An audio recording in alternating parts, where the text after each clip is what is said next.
Olá para você que está assistindo esse vídeo. Nele vamos falar sobre os impactos e desafios da maternidade impostos por essa nova realidade criada pela pandemia da Covid-19. Meu nome é Gilmar Gomes, eu sou enfermeiro, seja muito bem-vindo a este canal. Antes de começarmos, clica no botão vermelho logo aqui abaixo e se inscreva neste canal. Também ativa o sininho para você não perder nenhum vídeo novo que postarmos por aqui. Então vamos ao conteúdo. Desde o ano passado, a pandemia impôs uma nova e dura realidade para todos. Ser mãe em um período de pandemia é ainda mais difícil e traz consigo diversas dúvidas, ansiedades e incertezas. Para atravessar esse período difícil e cheio de dúvidas e desafios impostos por essa nova realidade para as mamães, que resolvi gravar esse vídeo. Então, agora vamos falar sobre saúde mental das gestantes. A ansiedade pode ser um fator de preocupação para as gestantes. Estados prolongados de ansiedade poderão ter impacto no desenvolvimento do seu bebê. Principalmente agora, é preciso ficar alerta a sinais como oscilações de humor,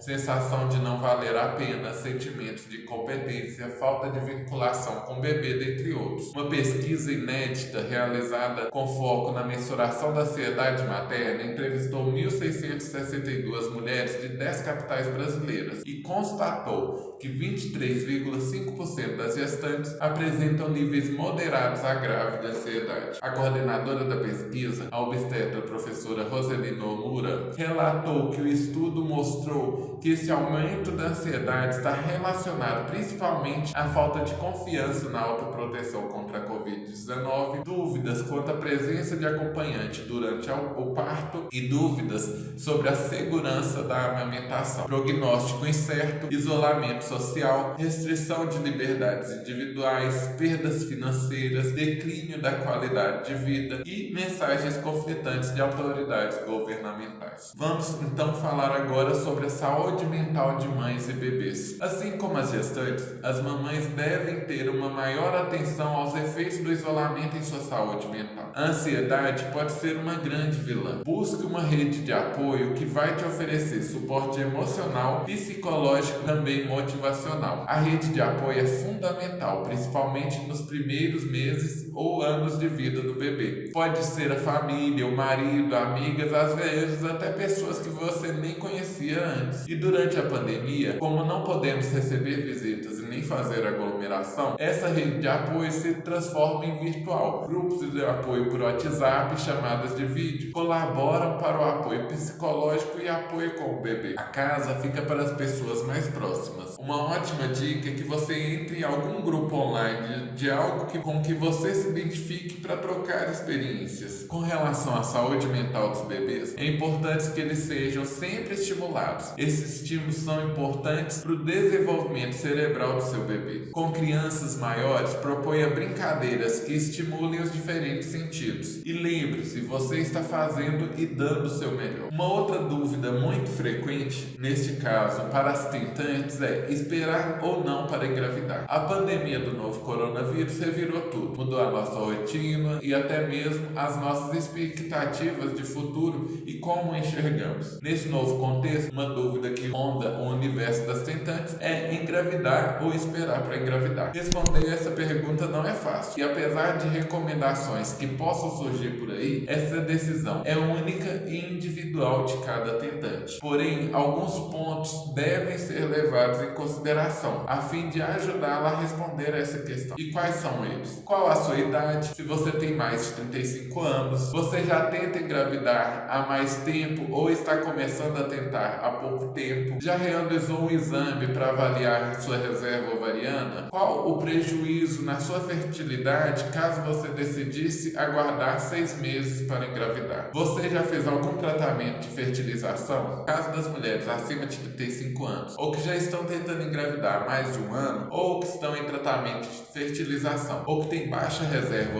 ovariana, não é interessante aguardar para engravidar. Discuta essa questão com seu médico, que ele pode te ajudar a chegar em uma decisão. Outro ponto importante falarmos aqui é com relação ao trabalho. Até então, não havia nenhuma legislação que afetasse as gestantes quanto ao trabalho presencial na pandemia. Porém, no dia 12 de maio desse ano, foi sancionada pelo presidente uma lei, a Lei 14.151, que determina o afastamento de gestantes do trabalho presencial durante a pandemia sem qualquer prejuízo ao salário. Essa lei ela estava sendo muito aguardada, principalmente neste ano em que a doença tem atingido mais severamente as gestantes. E vamos agora a algumas dicas para enfrentar esse período. Eu sei que não é fácil enfrentar uma pandemia, principalmente sendo mãe. Por isso que eu trago aqui essas dicas para você para poder facilitar e te ajudar no seu dia a dia. E vamos a elas então. Primeiro, delegue tarefas. Não importa se você está trabalhando em casa ou fora. Ninguém pode fazer tudo sem a ajuda por muito tempo, sem se sentir sobrecarregada por um dia. E você sabe por que é ruim ter essa sensação? Com toda a exaustão física e emocional que todo esse trabalho irá lhe trazer, tirará o seu prazer em fazê-lo e ele se tornará um fardo. Se você acordar cansado e achar que não pode mais fazer nenhum exercício, pode indicar que é a hora de reconsiderar sua atitude e mudar o seu comportamento. Outra dica, muito relacionada com a anterior, é aprenda a aceitar a entrega dos outros. É comum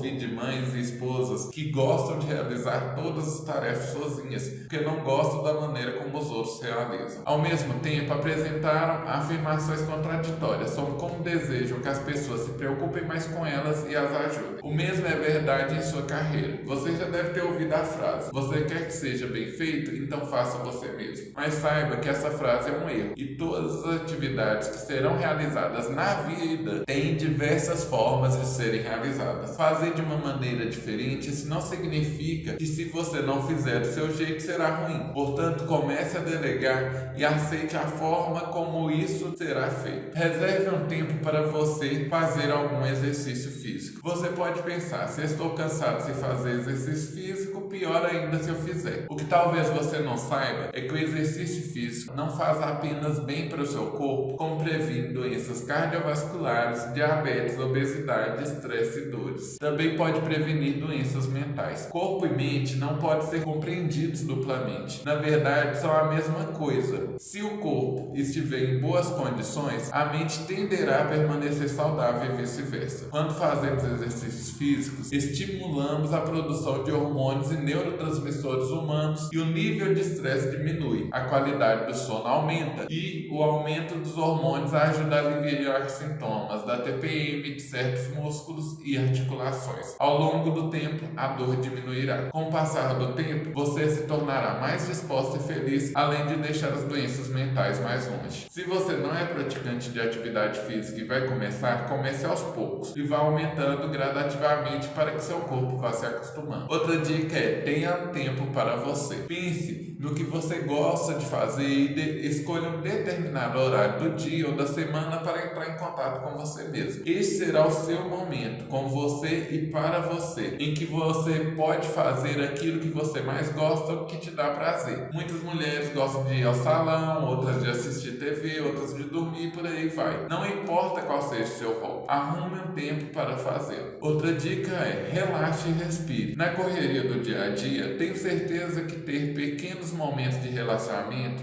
são extremamente difíceis e acabam passando batidos. Quando você se sentir extremamente cansado ou estressada, faça todos os esforços para ficar temporariamente longe de coisas irritantes. Encontre um lugar tranquilo, concentre-se na respiração profunda e mantenha a calma. Além disso, quando você se concentra na respiração, a frequência cardíaca e a pressão arterial tendem a cair. Em nosso estado emocional e físico, a respiração adequada pode desempenhar um papel importantíssimo. Volte sua atenção para o problema apenas quando se sentir calma e descobrirá que o resolverá com mais calma. Você pode aprender várias técnicas de respiração e pode encontrar muitas informações na internet. Colocar em prática essas técnicas pode dar certo inicialmente, principalmente porque estamos acostumados a reclamar e não temos disposição para fazer mudanças na rotina. Durante o dia, nosso cérebro tende a resistir a nós mesmos com pensamentos frustrantes, mas para mudar isso, Mostre a ele que você tem foco e resiliência. Sei que é difícil todas essas atividades que você executa no dia a dia e principalmente em um contexto de pandemia. Aprender a delegar talvez seja a dica mais importante que eu trouxe aqui. Não somos uma ilha e pedir a ajuda dos outros pode ajudar a diminuir a carga que está nos seus ombros. Eu espero que você tenha gostado desse vídeo. Deixe logo abaixo aqui nos comentários se ainda tem alguma dúvida ou sugestão. Obrigado por ter acompanhado esse vídeo até o fim. Te aguardo no próximo vídeo. Até lá.